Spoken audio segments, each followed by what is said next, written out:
Si t'es fort à l'entraînement mais nul en match, ton problème, c'est pas que t'es nul, c'est que t'arrives pas encore à transférer ton jeu. Ça, c'est une question qui revient souvent, qu'on me demande.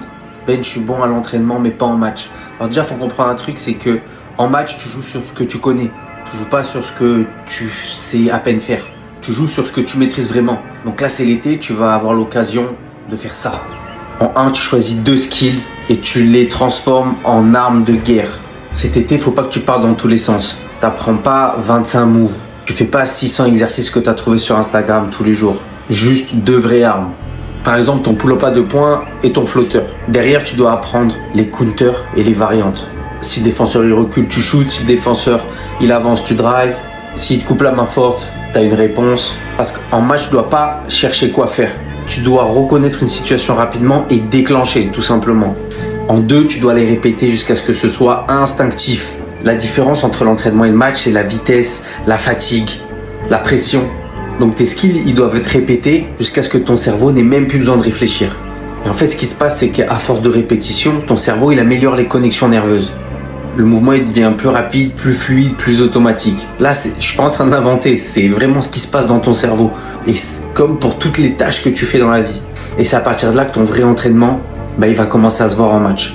Et même toi, tu vas réaliser que tu le fais de plus instinctivement. En 3, celui-là, il est sous-coté. Cet été, tu vas t'entraîner à réagir avant d'avoir la balle.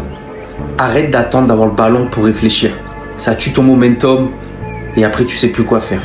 Ça, c'est une vraie qualité qu'ils ont les grands joueurs. Avant même de recevoir la balle, scanne le terrain.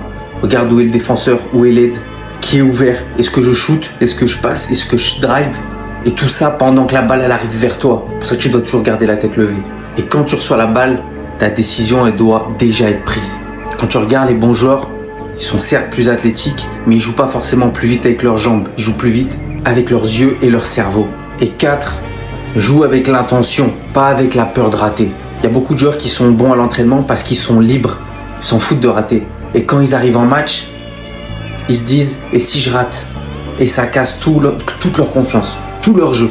À force de dire « et si je rate ? Et si on me juge ? Et si le coach il me sort ? Et si je perds la balle ?»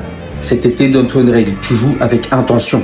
Cet été, accepte de rater, mais refuse d'être passif. Joue agressif. Le but, c'est pas que tu sois parfait. Le but, c'est que tu oses utiliser ce que tu travailles. Donc si tu es bon à l'entraînement mais pas en match, maîtrise tes armes. Répète jusqu'à l'instinct. Scanne le terrain avant de recevoir la balle. Et joue agressif, sans avoir peur de rater.